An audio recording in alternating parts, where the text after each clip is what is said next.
대한민국을 당신들의 공짜 ATM기로 보셨습니까? 그 오만한 판단이 인도네시아의 미래를 통째로 날려버렸습니다. 1조 원의 빚은 모른 채 하며 뒤로는 10조 원의 명품 쇼핑을 즐기던 그 뻔뻔한 파트너에게 대한민국이 준비한 대답은 자비 없는 실리였습니다. 프라보어 대통령이 모든 자존심을 버리고 서울로 달려와 고개를 숙여야만 했던 충격적인 이유, 그리고 밤마다 우리 기술을 훔치려던 그들의 USB 속에 담긴 소름 끼치는 배신의 증거들. 전 세계는 지금 한국이 보여준 이 차갑고도 정교한 대응 앞에 입을 다물지 못하고 있습니다. 배신자가 스스로 걷어찬 그 영광스러운 자리에 70년 전 우리를 위해 피를 흘렸던 진짜 형제들이 자연스럽게 역사의 전면으로 걸어 나오고 있기 때문입니다. 고유가로 비명을 지르는 일본과 에너지를 구걸하는 강대국들 사이에서 오직 한국만이 전 세계의 명줄을 쥘 수 있었던 기적 같은 비결. 1조 원의 양심을 판 인도네시아의 몰락과 피의 의리로 맺어진 새로운 혈맹의 탄생은 결코 우연이 아니었습니다. 전 세계 방산 지도를 송두리째 뒤흔들고 있는 이 웅장한 드라마의 실체, 대체 무슨 일이 벌어지고 있는 걸까요? 지금 바로 시작합니다. 영상을 시청하신 후 마음에 드신다면 좋아요와 구독 버튼을 꼭 눌러주세요. 여러분의 관심이 저에겐 큰 힘이 됩니다. 그럼 바로 시작하겠습니다. 전 세계가 틀렸습니다. 언론이 틀렸고 전문가들이 틀렸고 당사국도 틀렸습니다. 아무도 한국이 그런 선택을 할 거라고 예상하지 못했습니다. 저도 마찬가지였죠. 프라보어 대통령이 서울에 도착했을 때 저는 미넨 연구실에서 그 장면을 지켜보고 있었습니다. 외신들은 이미 계약이 끝난 것처럼 보도하고 있었죠. 그런데 발표가 나오고 다음 날 또 발표가 나오고 방한 일정이 끝나가는데도 전투기 이야기는 끝내 나오지 않았습니다. 저는 그 침묵 속에서 천천히 깨달았습니다. 한국은 처음부터 줄 생각이 없었다는 것을요. 그리고 그 이유가 무엇인지 알게 된 순간 저는 비로소 이해했습니다. 왜 이 나라가 두려움의 대상이 되었는지를요. 저는 칼 벡터입니다. 전 나토 항공전략 분석관이자 미넨 공대 방위산업전략학 명예교수입니다. 데이터는 거짓말을 하지 않죠. 그리고 이 이야기의 데이터는 여러분의 예상을 완전히 뒤집을 것입니다. 방한 일정이 공식 발표되기 수주 전부터 분위기는 이미 달아오르고 있었습니다. 인도네시아 국영 언론은 연일 특집 방송을 쏟아냈죠. 우리가 세계 최초 KF-21 도입국이 된다. 자카르타의 관료들은 그것을 기정사실로 받아들이고 있었습니다. 외신들도 마찬가지였죠. 로이터, AP, 블룸버그 할 것 없이 하나같이 같은 방향을 가리켰습니다. KF-21 16대, 계약 확정 임박. 저도 솔직히 말씀드리면 그 흐름의 절반쯤은 동의하고 있었습니다. 인도네시아는 KF-21 전투기의 공동 개발국이었으니까요. 7년을 함께 만든 파트너였습니다. 통상적인 방산 협상의 논리로 보면 계약은 시간 문제처럼 보였죠. 그런데 발표장의 분위기는 완전히 달랐습니다. 서명식 테이블 위에 올라온 것은 전투기 계약서가 아니었죠. 한국과 인도네시아가 서명한 문서는 10건의 양해각서였습니다. 핵심 광물, 원전, 조선, 전기차 배터리 인프라. 총 16개 분야에 걸친 경제 협력 문건이었죠. 기자들이 술렁이기 시작했습니다. 전투기는 어디 있느냐고요? 한국 측 대표단은 차분했습니다. 너무 차분해서 오히려 이상할 정도였죠. 저는 그 장면을 보면서 나토 시절 선임 분석관이 했던 말을 떠올렸습니다. 협상에서 가장 강한 자는 가장 조용한 자다. 한국은 그날 아무것도 잃지 않았습니다. 오히려 전부 가져갔죠. 전투기라는 미끼로 인도네시아의 자원과 시장을 낚은 뒤 정작 전투기는 테이블에 올리지 않은 것입니다. 그 16개 분야가 무엇을 의미하는지 아십니까? 원전, 첨단 조선, 전기차 배터리 인프라. 향후 50년 동안 인도네시아의 경제 생태계를 한국 기업이 주도할 수 있는 루트를 확보한 것입니다. 전투기 기술 유출 리스크는 완벽히 차단하면서 경제적 이익은 최대치로 뽑아낸 협상이었죠. 독일식 표현으로 하자면 교과서에 실려야 할 갑의 외교였습니다. 인도네시아가 이 협상에서 원했던 것은 분명했습니다. 전투기를 사는 것뿐만 아니라 기술까지 가져가는 것이었죠. 분담금은 깎아달라고 했습니다. 하지만 핵심 기술은 그대로 달라고 했습니다. 두 가지를 동시에 요구한 것입니다. 한국의 답은 단호했죠. 깎아준 돈만큼만 기술을 드립니다. 협상 테이블에서 이 한 문장이 나오는 순간 사실상 모든 것이 결정된 것이나 다름없었습니다. 약자는 원칙을 내세울 수 없죠. 강자만이 원칙을 말할 수 있습니다. 그리고 한국은 이미 강자였습니다. 여기서 더 놀라운 사실이 있었습니다. 인도네시아는 이 협상 직전까지 한국에 1조 원의 분담금을 내지 않은 상태였죠. 경제가 어렵다고 했습니다. 사정이 딱하다고 했죠. 그 시각 그들이 무엇을 하고 있었는지 아십니까? 미국과 프랑스의 전투기를 쇼핑하고 있습니다. 한국에 줄 돈은 없고 서방 무기 살 돈은 있었던 것입니다. 이것이 어떻게 가능합니까? 저는 나토 시절 동료들에게 분석 보고서를 한 통 보낸 적이 있습니다. 제목은 딱 하나였죠. 신용 불량 국가의 이중장부. 한국 정부는 결국 인도네시아에 사실상 금융 지원 중단을 선언했습니다. 빌려줘도 조건이 까다로울 것이라는 외교적 언어는 실제로는 더 이상 우리를 시험하지 말라는 경고였죠. 외교 현장에서 인도네시아가 맛본 것은 차가운 찬밥이었습니다. 공동개발국이라는 지위를 믿고 갑질을 하려 했지만 한국은 이미 다른 계산을 하고 있었죠. 우리에겐 줄 서 있는 다른 우방들이 많다. 이 냉정한 현실을 인도네시아는 너무 늦게 깨달았습니다. 그리고 바로 그때였습니다. 인도네시아가 조용히 밀려나는 그 자리에서 전혀 다른 이름이 떠오르기 시작했죠. 외신 매체들이 당황한 기색을 감추지 못하며 새로운 분석을 타전하기 시작했습니다. KF-21의 첫 번째 수출국 자리, 필리핀이 유력하다고요. 전문가들 사이에서 이 예상이 급격히 힘을 얻고 있었습니다. 필리핀은 이미 한국 무기로 나라를 구한 경험이 있는 검증된 파트너였죠. 인도네시아가 1조 원을 아끼려다 자초한 그 공백에 70년 전 한국을 위해 피를 흘렸던 나라가 조용히 걸어들어오고 있었습니다. 글로벌 군사 매체들은 이 흐름을 이렇게 정리했죠. 한국은 돈 안 내는 파트너를 버리고 제값 주고 의리 지키는 파트너로 판을 다시 짜고 있다고요. 프라보어 대통령은 16대의 전투기를 들고 가려 했지만 대한민국은 16개의 실리만 챙기고 그를 돌려보냈습니다. 인도네시아는 자신들이 유일한 파트너라고 착각했죠. 하지만 한국은 이미 배신자의 이름표를 떼어내고 있었습니다. 그리고 그 자리에 적어 넣을 이름은 70년 전의 역사 속에 이미 있었습니다. 그런데 여러분, 한국이 이렇게까지 냉정하게 돌아선 데에는 아직 말씀드리지 않은 이유가 있습니다. 1조 원 미납은 그저 시작에 불과했습니다. 우리 기술진이 4,000카이 정문에서 목격한 그 소름 끼치는 배신의 현장을 먼저 봐야 합니다. 인도네시아에게 한국은 파트너가 아니었습니다. 공짜 기술 도서관이었죠. 1조 원의 빚은 잊은 채 10조 원의 쇼핑을 즐기고 밤에는 USB를 챙기던 나라.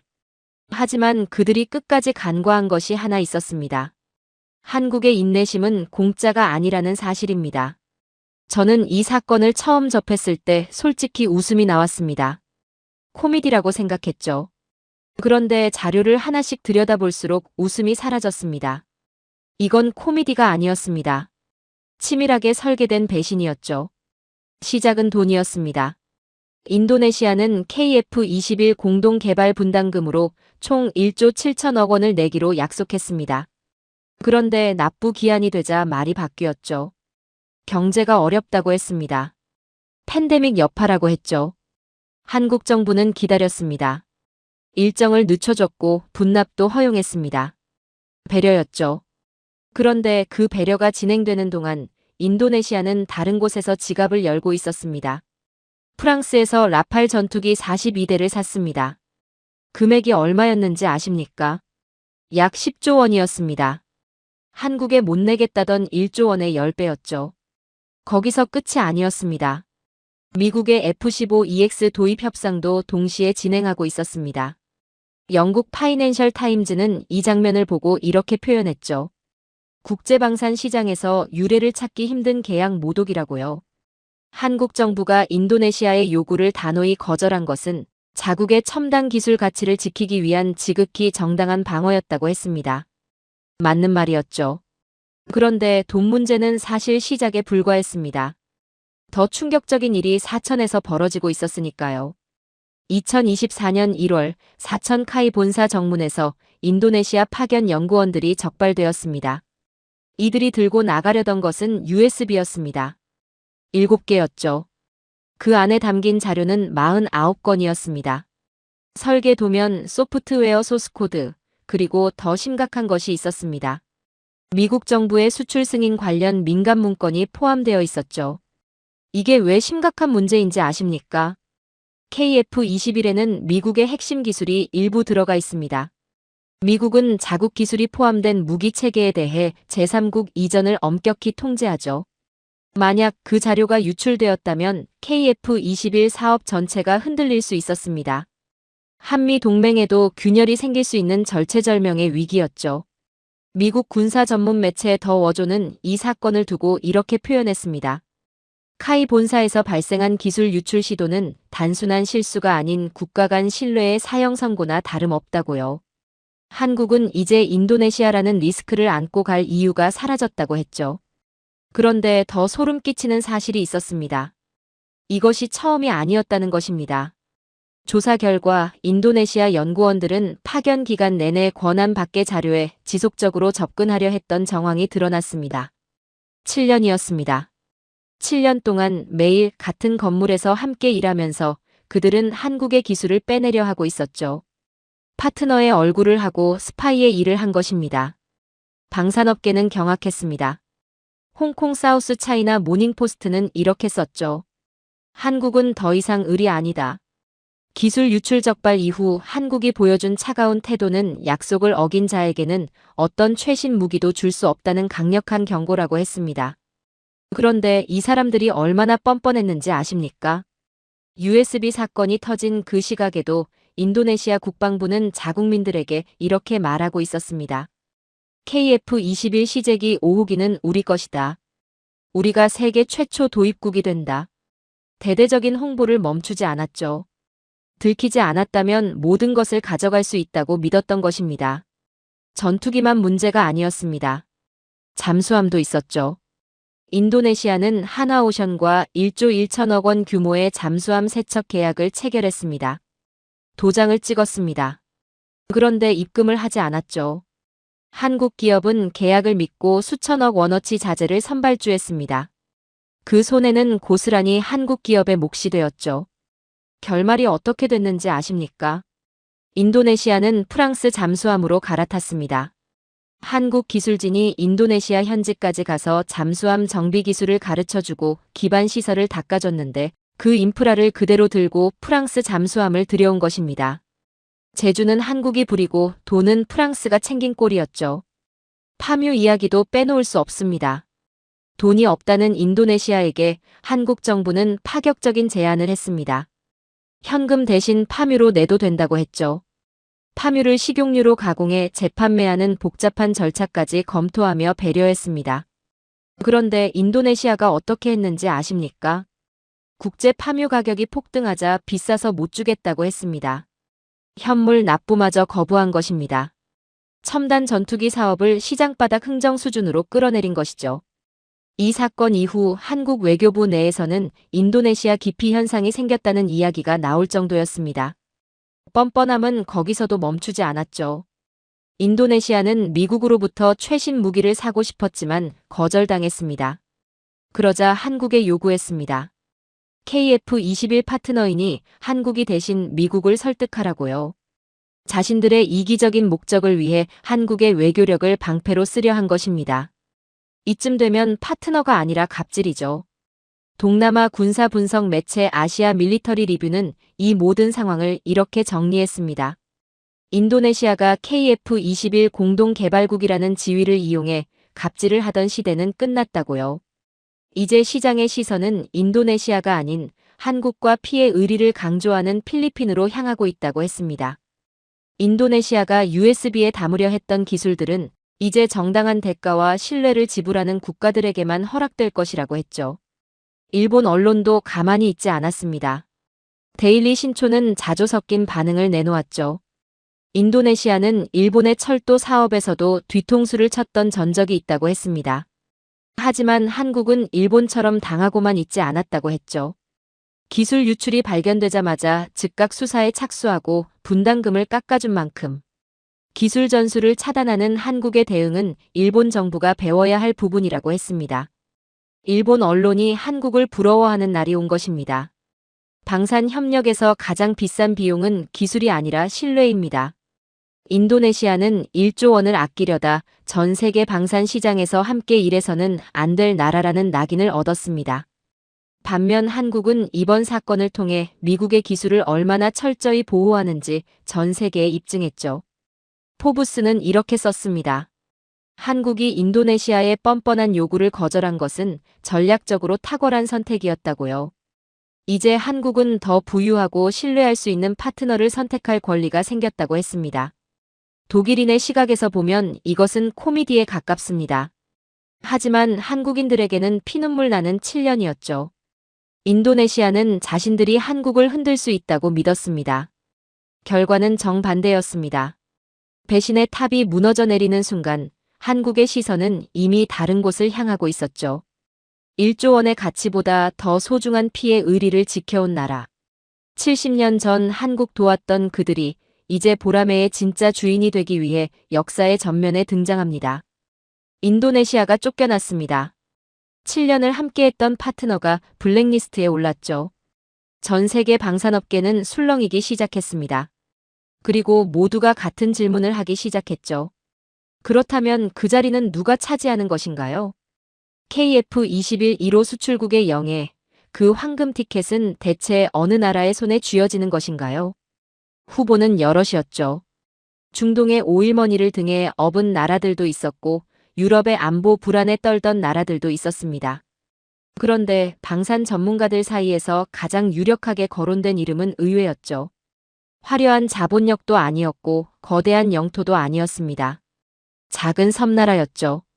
그것도 지금 이 순간에도 중국의 위협 앞에서 매일 버텨내고 있는 나라였습니다. 필리핀이었죠.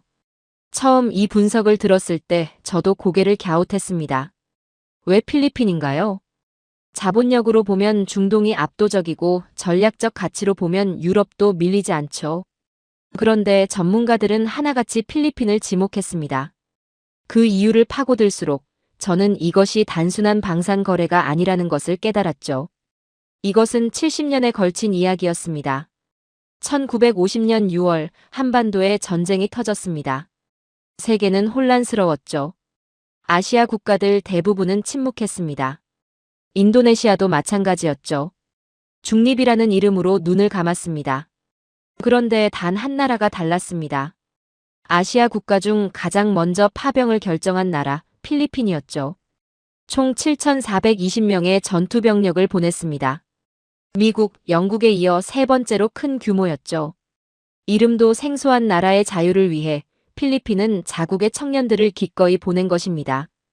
그리고 1951년 경기도 연천 율동에서 전설이 탄생했죠. 필리핀군 900명이 중공군 4만 명의 대공세와 마주쳤습니다. 숫자로만 보면 상대가 되지 않는 싸움이었죠. 1대 44의 싸움이었습니다. 그런데 그 900명이 버텼습니다. 온몸으로 막아낸 것이죠. 그 덕분에 한국군의 후퇴로가 확보되었고 수만 명의 목숨이 살아남았습니다. 참전 용사들의 증언은 지금도 가슴을 울리죠. 내 아들의 생명을 구한 것은 필리핀 청년들이었다고요. 그 청년들이 흘린 피가 한국을 살렸습니다. 시간이 흘렀죠. 전쟁의 기억은 흐려졌고 각자의 삶이 바빠졌습니다. 한국은 눈부시게 성장했고 필리핀은 여전히 자신들만의 싸움을 이어가고 있었죠. 그 싸움의 이름은 남중국해였습니다. 지금 이 순간에도 필리핀 해역에서는 중국 해경선과의 대치가 매일 벌어지고 있습니다. 중국 함정들이 필리핀 어선을 밀어내고 필리핀 영토인 섬에 군사시설을 짓고 있죠. 필리핀은 항의하지만 중국은 아랑곳하지 않습니다. 힘의 논리였죠. 그리고 그 힘의 논리에 맞서려면 하늘이 필요했습니다. 강력한 전투기가 필요했죠. 필리핀이 처음 눈을 돌린 것은 미국의 F-16이었습니다. 동맹국이니까요. 당연한 선택처럼 보였죠. 그런데 현실은 냉혹했습니다. 가격이 상상을 초월했고 유지보수 조건은 까다로웠으며 미국의 정치적 간섭은 끝이 없었죠. 필리핀에게는 너무 높은 벽이었습니다. 그때 등장한 것이 KF-21이었죠. 성능은 F-16을 뛰어넘고 가격은 훨씬 합리적이었습니다. 그런데 필리핀 군부가 KF-21에 주목한 이유는 그것만이 아니었죠. 필리핀은 이미 한국산 FA-50 경공격기를 운용하고 있었습니다. 2017년 마라위 전투를 기억하십니까? 이슬람 극단주의 반군이 도시 전체를 점령하고 필리핀 정부군이 밀리던 그 절박한 순간이었죠. 그 위기를 끝낸 것이 FA-50이었습니다. 정밀 타격으로 반군 지휘부를 괴멸시키자 필리핀 대통령이 직접 말했죠. FA-50이 우리나라를 구했다고요. 그 순간부터 필리핀에게 한국 무기는 단순한 장비가 아니었습니다. 실전에서 검증된 생명줄이었죠. 이미 FA-50을 운용 중인 필리핀에게 KF-21은 완벽한 다음 단계였습니다. 부품 체계가 호환되고 정비 인력이 이미 훈련되어 있으며 한국 기술진과의 신뢰도 탄탄하게 쌓여 있었죠. 필리핀 군사 전문가 안토니오 로페즈는 이렇게 말했습니다. 중국의 위협은 매일 거세지고 있다고요. F-16은 너무 멀고 비싸다고 했죠. 하지만 한국은 다르다고 했습니다.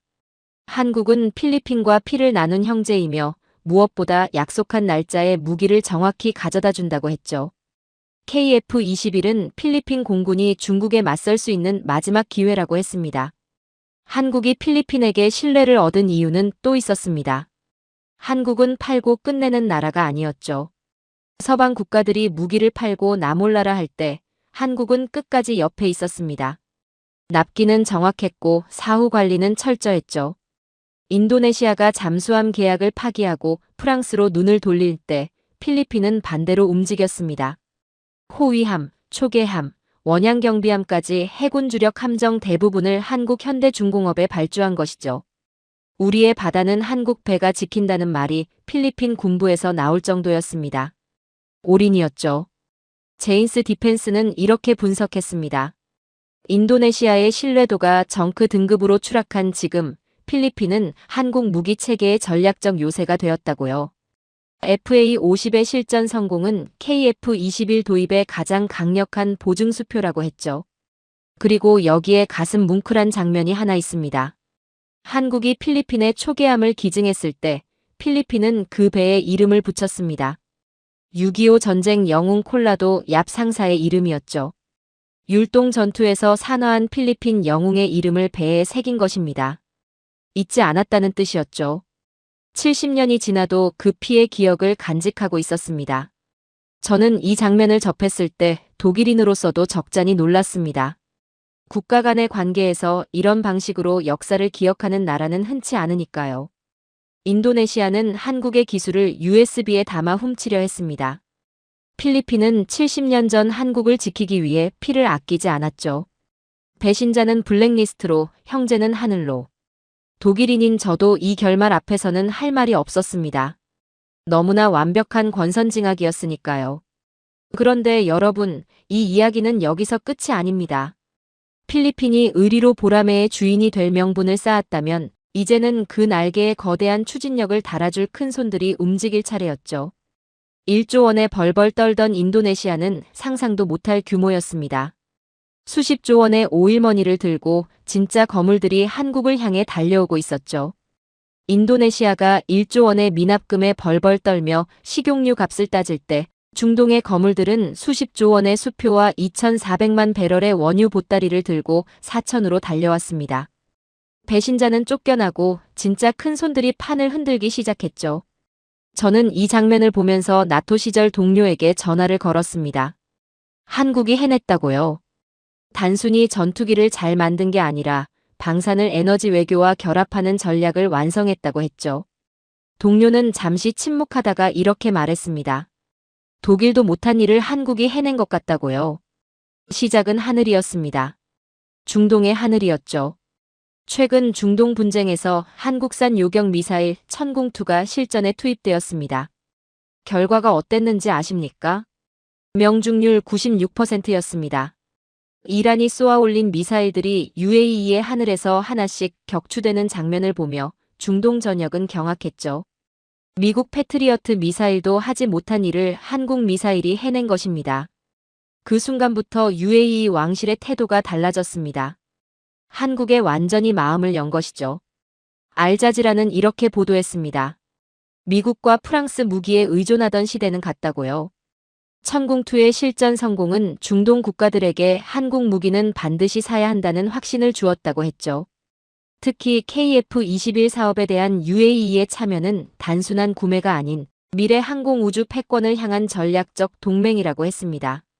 그런데 UAE가 한국에 보답한 방식이 놀라웠습니다. 무기를 사준 것이 아니었죠. 에너지로 보답했습니다. 중동 정세 불안으로 전 세계가 고유가 공포에 떨 때 UAE는 한국에 2,400만 배럴의 원유를 우선 공급하겠다는 파격적인 약속을 했죠. 2,400만 배럴이 얼마나 되는 양인지 아십니까?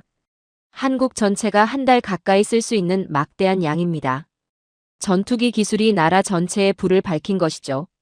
산업통상자원부에 따르면 약속된 2,400만 배럴 중 1차분 600만 배럴의 국내 도입이 이미 완료되었습니다.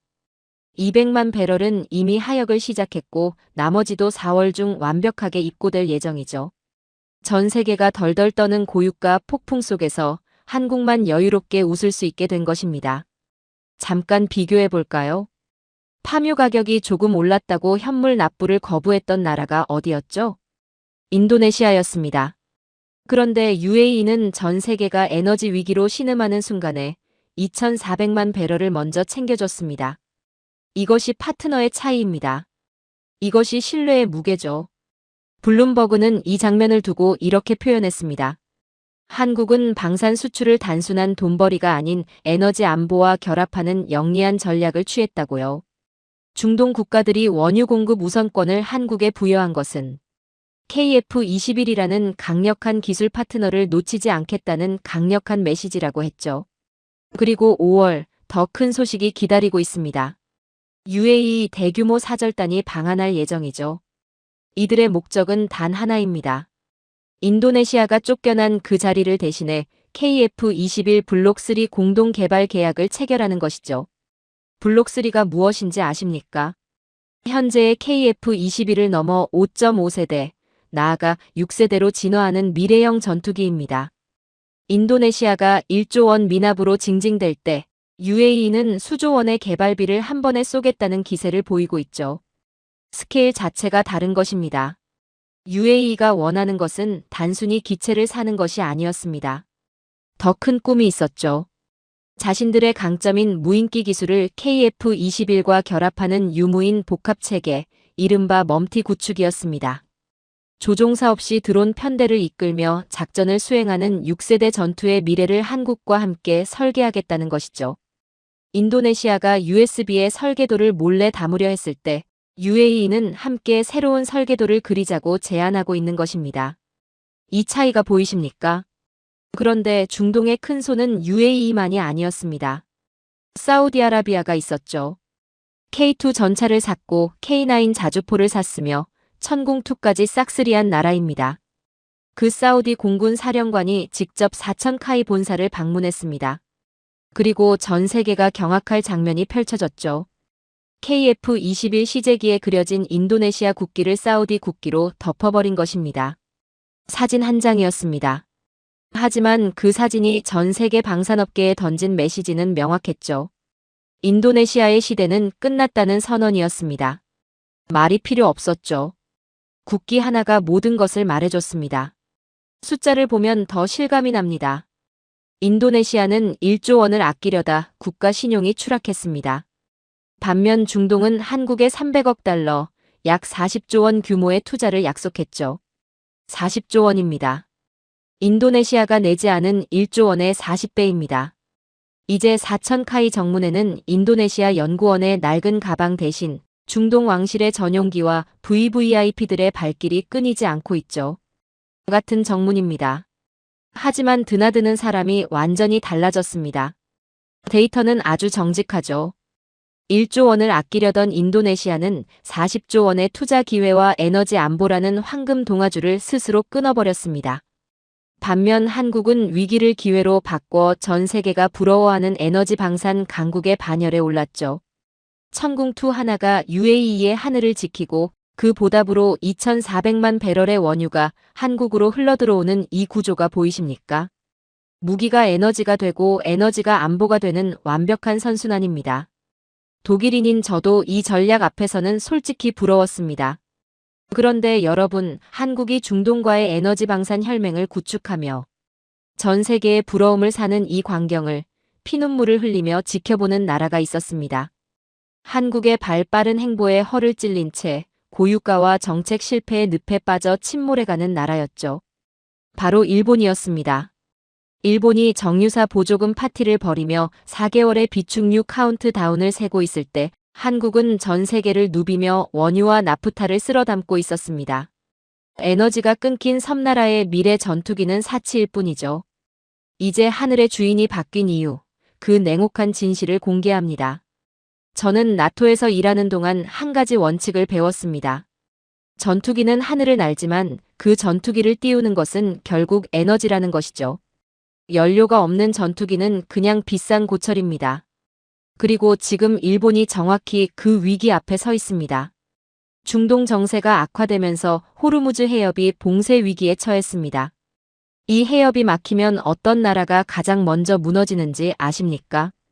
원유의 90%를 중동에 의존하는 나라죠. 바로 일본입니다. 일본 매체 데일리 신초는 공포에 질린 분위기를 이렇게 전했습니다.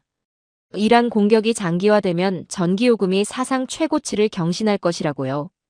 일본 열도 전체가 에너지 공포에 휩싸인 것이죠. 그런데 일본 정부의 대응이 가관이었습니다. 고유가 대책을 외치더니 휘발유세를 낮추는 대신 정유사에 막대한 보조금을 뿌리는 방식을 택했죠.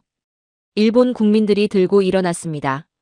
왜 우리 세금으로 정치 헌금을 하는 기업들 배를 불려주느냐고요. 휘발유세를 일시적으로 내리면 될 일을 왜 이렇게 돌아가느냐고 했죠.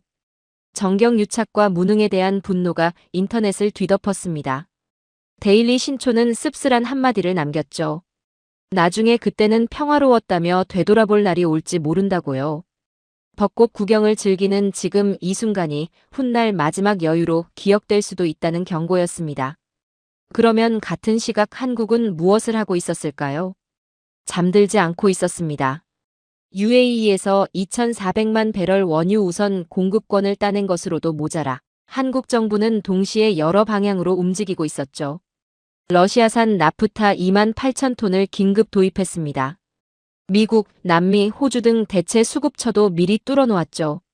일본이 정유사에 보조금을 얼마나 더 줄지 계산하는 동안 한국은 이미 에너지 영토를 전 세계로 확장하고 있었던 것입니다. 이것이 전략의 차이죠. 이것이 준비된 나라와 그렇지 않은 나라의 차이입니다. 비축유 숫자를 비교해 볼까요? 일본의 실질적 원유 비축분은 단 4개월에 불과합니다. 3월 중순부터 이미 카운트다운이 시작되었다는 자조 섞인 보도가 쏟아지고 있죠. 반면 한국은 2천만 배럴 이상의 비축유를 6월 말까지 방출할 수 있는 여력을 확보했습니다. UAE가 약속한 물량까지 합치면 한국의 에너지 안보는 완벽한 수준이죠. 전 세계가 에너지 위기로 신음하는 와중에 한국만 여유롭게 웃고 있는 것입니다. 이게 어떻게 가능한 것인지 아십니까? 천궁2 하나가 UAE의 하늘을 지켜줬기 때문입니다.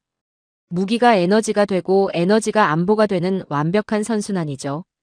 그런데 일본의 위기는 에너지만이 아니었습니다. 하늘에서도 무너지고 있었죠. 일본은 야심찬 꿈을 꿨습니다. 영국, 이탈리아와 손잡고 차세대 전투기 사업을 추진했죠. 이름도 거창했습니다. GCAP, 글로벌 전투항공 프로그램이었죠. 6세대 전투기를 만들겠다고 했습니다. 2030년대 중반에 시제기를 내놓겠다고 했죠. 전 세계가 주목했습니다. 그런데 파이낸셜 타임즈가 충격적인 보도를 내놓았습니다. 영국의 투자 지연으로 인해 사업이 끔찍한 상황에 처했다고 했죠. 관계자들은 일본이 느끼는 좌절감이 임계치에 도달했다고 인정했습니다. 2030년대 중반이라던 시제기 출고는 2040년대 중반으로 밀릴 판이라고 했죠. 10년이 날아간 것입니다. 파트너를 믿었다가 뒤통수를 맞은 것이죠. 이쯤에서 비교가 됩니까? 일본이 파트너 눈치를 보며 서류 작업에 허덕이는 동안 한국은 무엇을 했는지 아십니까? KF-21 양산 1호기와 2호기를 나란히 출고했습니다. 시제기 6대가 하루도 쉬지 않고 시험 비행을 소화했죠. 독자 기술로 A사 레이더까지 완성했습니다. 파트너 눈치를 볼 필요가 없었죠. 처음부터 혼자 가겠다고 마음먹었으니까요. 더 워조는 이 장면을 보고 이렇게 표현했습니다. 대부분의 국가가 5세대 스텔스기의 수렁에 빠져 시간을 허비할 때 한국은 현실적인 4.5세대를 징검다리로 삼았다고요. 이는 매우 영리한 전략이라고 했죠. 한국은 이미 F-35라는 최강의 카드를 쥐고 있으면서도 KF-21을 통해 독자적인 플랫폼과 기술적 완성도를 모두 챙기는데 성공했다고 했습니다. 비전통적인 승리자라는 표현을 썼죠. 전통을 따라가면 전통적인 결과밖에 얻지 못합니다. 한국은 그 공식을 깬 것이죠. A사 레이더 이야기를 빠뜨릴 수 없습니다. 2015년 미국이 핵심 기술 이전을 거부했을 때 전 세계는 KF-21이 거기서 끝날 것이라고 봤죠. 레이더도 없이 무슨 전투기를 만들겠냐고 했습니다. 그런데 한국은 만들었습니다. 독자 기술로 A사 레이더를 개발해낸 것이죠. 적외선 탐색 추적 장비도 마찬가지였습니다. 전자광학 표적 추적 장비도 직접 만들었죠. 이게 무엇을 의미하는지 아십니까? 이제 한국은 누구의 허락도 받지 않고 KF-21을 개량하고 수출할 수 있게 된 것입니다. 기술 주권을 쥔 것이죠. 일본이 파트너들의 눈치를 보며 일정을 조율하는 동안 한국은 아무의 눈치도 보지 않아도 되는 자리에 올라선 것입니다. 데이터는 냉정하죠. 에너지 자립 능력이 없는 국가의 방사는 모래 위에 쌓은 궁전과 같습니다. 일본이 헛된 꿈을 쫓으며 세금을 낭비할 때 한국은 에너지를 확보하고 기술의 계단을 착실히 밟았죠. 한 나라는 파트너에게 배신당해 10년을 잃었고 다른 나라는 혼자서 5년 만에 전투기를 완성했습니다. 이것이 전략의 승리이고 준비의 차이죠. 그렇다면 한국은 어떻게 이 미친 속도를 낼 수 있었던 것인가요? 전 세계가 15년 걸릴 일을 5년 만에 끝낸 그 비밀이 무엇인지 아십니까? 지금부터 전 세계 군사 전략가들이 경악했던 KF-21의 양산 신화, 그 압도적인 현장 속으로 들어가 보겠습니다. 미국이 안 된다고 했습니다. 핵심 기술은 줄 수 없다고 했죠. 전 세계가 고개를 끄덕였습니다. 그 기술 없이는 전투기를 만들 수 없다고 봤으니까요. 그런데 한국은 만들었습니다. 그것도 남들이 15년 걸릴 것을 5년 만에 끝냈죠. 이제 전 세계는 KF-21을 전투기가 아닌 시간을 뚫고 온 기적이라 부릅니다. 불가능을 가능으로 바꾼 K방산의 미친 속도, 그 현장의 전율을 지금부터 공개합니다. 2015년으로 돌아가 보겠습니다. 미국이 A사 레이더를 포함한 4대 핵심 기술 이전을 공식적으로 거부했습니다. 그 순간 국제방산업계의 반응은 하나였죠. KF-21은 끝났다고 했습니다. 레이더도 없이 무슨 전투기를 만들겠냐고 했죠. 솔직히 저도 그렇게 생각했습니다. 나토에서 30년을 일한 사람으로서 A사 레이더 없는 현대 전투기는 눈 없는 독수리나 다름없으니까요. 그런데 한국은 다른 길을 택했습니다. 안 준다면 만들면 된다고 했죠. 그리고 정말로 만들었습니다. A사 레이더를 독자 기술로 개발해낸 것입니다. 적외선 탐색 추적 장비도 만들었고 전자광학 표적 추적 장비도 직접 개발했죠. 미국이 막아선 그 벽을 한국은 돌아가지 않고 뚫어버린 것입니다. 제인스 디펜스는 이 장면을 두고 이렇게 표현했죠. 한국이 10년도 안 되는 짧은 기간에 A사 레이더를 국산화한 것은 기적에 가깝다고요. 이는 한국이 더 이상 서구권의 기술 종속국이 아니라는 선언이라고 했습니다. 이제 KF-21은 그 어떤 나라의 정치적 압력에도 구애받지 않고 전 세계로 수출될 준비를 마쳤다고 했죠. A사 레이더가 왜 중요한지 아십니까? 방산업계에서는 이것을 보이지 않는 눈이라고 부릅니다. 수백 킬로미터 밖의 표적을 동시에 탐지하고 적보다 먼저 보고 먼저 쏠 수 있게 해주는 핵심 장비죠. 이 눈을 스스로 만들었다는 것은 한국이 전투기 개발의 가장 높은 계단에 올라섰다는 의미입니다. 일본조차 이 부분에서 한국을 부러워한다는 말이 나올 정도였죠. 그런데 속도 이야기를 안 할 수가 없습니다. 미국 F-35는 시제기 공개 후 양산까지 15년이 걸렸습니다. 러시아 수호이 57은 10년이 넘었죠. 글로벌 평균으로 보면 현대 전투기 하나를 양산 단계까지 끌어올리는데 최소 10년에서 15년은 걸립니다. 한국은 5년 만에 해냈습니다. 양산 1호기와 2호기가 나란히 출고되는 장면을 보고 글로벌 방산업계는 말을 잃었죠. 물리 법칙을 무시한 속도라는 표현까지 나왔습니다. 더 어조는 이렇게 썼죠. 현재 전 세계에서 한국만큼 효율적으로 첨단 무기를 찍어내는 나라는 없다고요. 이 속도가 어떻게 가능했는지 아십니까? 비결은 욕심을 버린 것이었습니다. 대부분의 나라가 처음부터 5세대 스텔스 기능을 한꺼번에 넣으려다 개발 지옥에 빠지죠. 일본이 정확히 그 함정에 빠진 것입니다. 6세대를 한 번에 만들겠다고 했다가 파트너에게 배신당하고 10년을 날렸죠. 한국은 달랐습니다.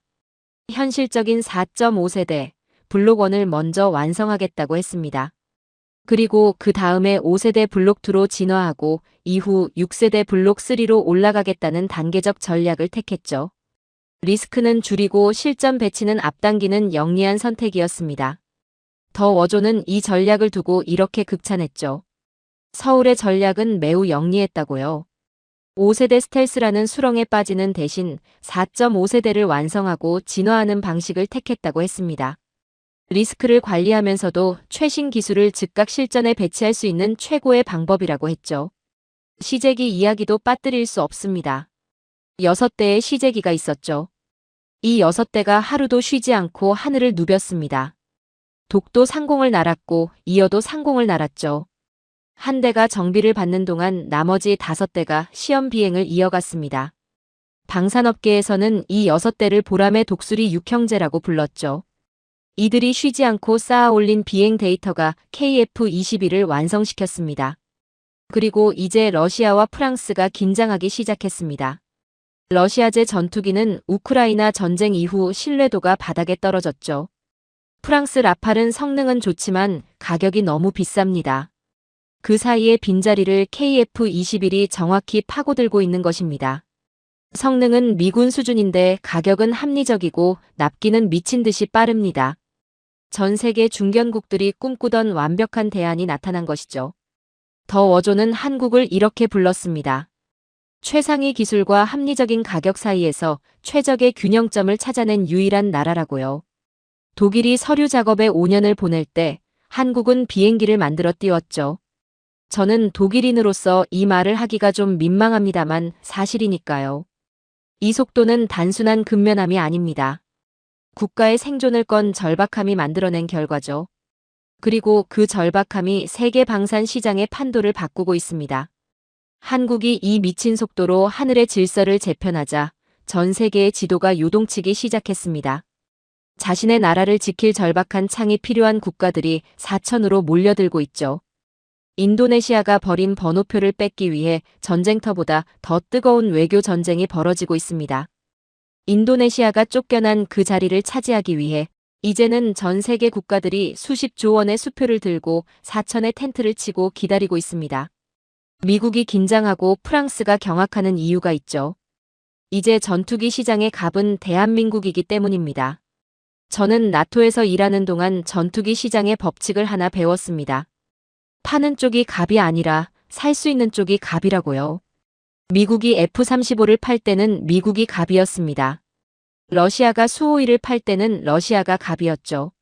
그런데 지금은 상황이 완전히 달라졌습니다. KF-21을 사고 싶은 나라는 줄을 서고 있고 한국은 골라서 팔 수 있는 위치에 올랐습니다. 이 역전이 얼마나 극적인 것인지 지금부터 하나씩 보여드리겠습니다. 먼저 유럽을 보시죠. 폴란드입니다. 이미 K2 전차를 샀고 K9 자주포를 샀습니다. 한국 무기에 완전히 중독된 나라죠. 그런데 이제 하늘까지 한국에 맡기겠다고 나선 것입니다. 폴란드 국영 방산업체 PGG는 KF-21 사업에 파트너로 참여하고 싶다는 공식 서한을 수차례 보냈습니다. 왜 폴란드가 이렇게 절박한지 아십니까? 러시아의 위협이 현실이 되면서 노후화된 미그 29를 당장 대체할 전투기가 필요하죠. 미국산은 너무 비싸고 납기는 기약이 없습니다. 프랑스산은 고압적인 조건을 달고 오죠. 그런데 한국은 기술 이전의 현지 생산까지 허용하는 파격적인 조건을 내걸었습니다. 폴란드 입장에서는 선택지가 없는 것이죠. 네이버 뉴스는 이렇게 분석했습니다. 한국은 파트너의 절박함을 이해하고 가장 빠른 솔루션을 제공한다고요. 이것이 기존 방산 강국들이 도저히 흉내낼 수 없는 한국만의 핵심 역량이라고 했죠. 폴란드가 유럽의 문을 두드리고 있다면 중동에서는 사우디아라비아가 움직였습니다. 사우디 공군 사령관이 직접 사천카이 본사를 방문했죠. 그리고 KF-21의 조종석에 앉았습니다. 사우디는 이미 K2 전차를 샀고 K9 자주포를 샀으며 천공2까지 싹쓸이한 나라입니다. 한국 무기의 성능을 누구보다 잘 아는 나라가 KF-21 조종석에 직접 앉은 것이죠. 이보다 강력한 구매 의사 표시가 어디 있겠습니까? 동남아에서도 판이 흔들리고 있습니다. 베트남과 말레이시아가 움직이기 시작했죠. 이 두 나라는 전통적으로 러시아 무기를 써왔습니다. 수십 년간 러시아와 방산 동맹을 유지해왔죠. 그런데 우크라이나 전쟁이 모든 것을 바꿨습니다. 러시아제 전투기가 실전에서 너무 허망하게 격추되는 장면이 전 세계에 중계되면서 러시아 무기에 대한 신뢰가 바닥으로 추락했죠. 베트남과 말레이시아는 대안을 찾아야 했습니다. 남중국해에서 중국의 위협이 날로 거세지는 상황에서 허약한 전투기를 들고 있을 수는 없으니까요. 말레이시아는 이미 FA-50 도입을 통해 한국 무기 체계와의 호환성을 갖춰놓은 상태죠. KF-21을 받아들일 모든 시스템적 준비를 마친 것입니다. 그런데 이 장면을 보면서 가장 불편해하는 나라들이 있습니다. 미국과 프랑스죠. 록히드 마틴과 보잉에 비상이 걸렸습니다. KF-21은 F-16보다 강력한 성능을 가졌으면서도 유지비는 훨씬 저렴하죠. 미국이 수십 년간 독점하던 중국 전투기 시장을 KF-21이 통째로 삼키려 하고 있으니까요.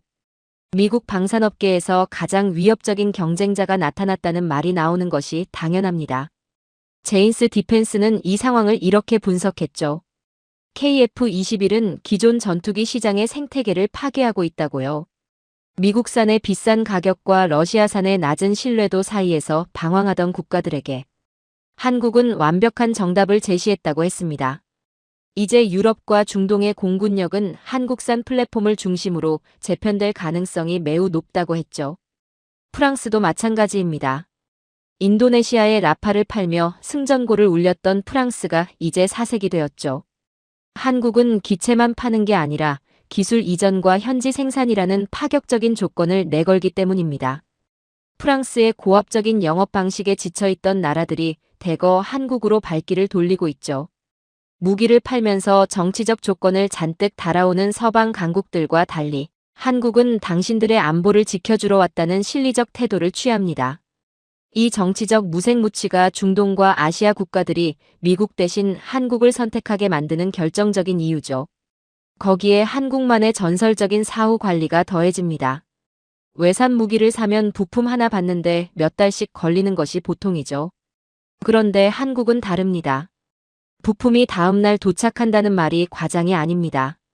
한국 전투기는 고장 나도 멈추지 않는다는 입소문이 전 세계 공군 총장들 사이에 퍼졌죠. FA-50을 운용해본 나라들이 한결같이 하는 말이 있습니다. 한국은 팔고 끝내는 나라가 아니라는 것이죠. 이 신뢰가 쌓이고 쌓여서 지금의 수주 행진을 만든 것입니다. 데이터는 아주 명확하죠. 인도네시아는 자신들이 없으면 사업이 망할 줄 알았겠지만 실제로는 그들이 비켜주니 더 거대한 고객들이 물밀듯이 들어왔습니다. 폴란드가 유럽의 문을 열었고 사우디가 국기를 바꿨으며 베트남과 말레이시아가 러시아를 등졌죠. 미국이 긴장하고 프랑스가 경악하고 있습니다.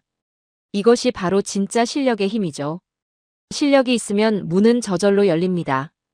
인도네시아가 설계도 몇 장에 집착할 때 한국은 전 세계 하늘의 유지보수권을 장악할 거대한 정비 허브를 설계하고 있었습니다. 보라매는 단순한 전투기가 아닙니다. 전 세계의 안보를 실시간으로 관리하는 K 플랫폼의 시작이죠. 배신자가 잃어버린 것은 단순한 기술이 아니라 인류 방산 역사의 주인공이 될 마지막 기회였습니다. 지금까지 저는 인도네시아의 배신과 필리핀의 의리, 중동의 오일머니와 일본의 몰락을 말씀드렸습니다. 그런데 사실 가장 중요한 이야기는 아직 하지 않았습니다. 전투기를 파는 것 자체가 핵심이 아니라는 것이죠. 진짜 승부는 그 다음에 시작됩니다. 방산업계에는 오래된 공식이 하나 있습니다. 전투기는 파는 값보다 운용하는 비용이 몇 배나 더 크다는 것이죠. F-35 한 대를 팔면 록히드 마틴이 기뻐하는 이유가 무엇인지 아십니까? 비행기 값 때문이 아닙니다. 그 비행기가 30년, 40년을 날아다니는 동안 부품을 교체하고 소프트웨어를 업그레이드하고 엔진을 정비하는 모든 비용이 전부 록히드 마틴의 수입이 되기 때문이죠. 전투기 한 대를 팔면 그 판매 가격의 3배에서 4배에 달하는 유지보수 수익이 수십 년에 걸쳐 들어옵니다. 전 세계 MRO 시장, 즉 군용기 유지보수 시장의 규모가 얼마인지 아십니까? 300조 원이 넘는 시장입니다. 그리고 한국이 지금 이 시장을 노리고 있죠. 한국은 폴란드에 KF-21을 팔면서 단순히 기체만 넘기지 않습니다. 폴란드 현지에 정비 거점을 만들고 한국 기술자들을 파견하며 유럽 전역에 KF-21을 폴란드에서 정비할 수 있는 허브를 구축하고 있죠. 필리핀도 마찬가지입니다. 동남아시아 일대의 한국산 군용기를 필리핀에서 정비하는 아시아 거점이 되는 것입니다. 인도네시아가 USB의 설계도를 담으려 했을 때 한국은 이미 전 세계의 서비스 센터망을 깔고 있었던 것이죠. 기술을 훔치려 했던 나라는 고객이 될 기회를 잃었고 한국은 그 빈자리를 훨씬 더 큰 그림으로 채우고 있습니다. 그런데 여기서 또 하나의 반전이 있습니다. 인도네시아가 보유하고 있던 KF-21 사업 지분 이야기입니다. 인도네시아는 공동개발국으로 20%의 지분을 가지고 있었죠. 처음에 업계에서는 이 지분 처리가 큰 골칫거리가 될 것이라고 봤습니다. 그런데 실제로는 정반대의 일이 벌어지고 있습니다. 인도네시아가 사실상 퇴장하면서 생긴 이 빈 지분이 오히려 더 우량한 파트너들을 끌어들이는 자석이 된 것이죠. UAE가 탐내고 있고 폴란드도 관심을 보이고 있습니다. 신용 불량자가 빠져나간 자리에 알짜 투자자들이 들어오는 것입니다. 개발 자금은 더 탄탄해지고 수출 시장은 자동으로 보장되는 구조가 만들어지는 것이죠. 인도네시아의 퇴장이 오히려 KF-21 사업의 재무 건전성을 높여주었다는 이 역설적인 팩트 참으로 통쾌하지 않습니까? 무장 주권 이야기도 빠뜨릴 수 없습니다.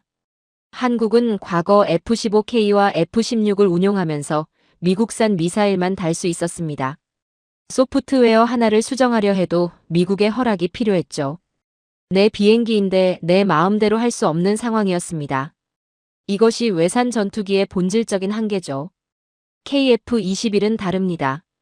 한국이 개발한 철룡 공대지 미사일을 비롯해 국산 무장을 마음껏 장착할 수 있습니다. 개량하고 싶으면 개량하고 업그레이드하고 싶으면 업그레이드하면 됩니다. 누구의 허락도 필요 없습니다. 이것이 수출 시장에서 얼마나 강력한 경쟁력인지 아십니까? KF-21을 사는 나라는 단순히 비행기를 사는 게 아닙니다. 미국이나 프랑스의 정치적 간섭 없이 자신들의 안보 전략대로 무기를 운용할 수 있는 자유를 사는 것이죠. 이것이 중동과 아시아 국가들이 한국을 선택하는 가장 본질적인 이유입니다. KF-21의 탄생은 한국이 더 이상 미국의 기술 통제 아래 있지 않겠다는 선언과도 같습니다.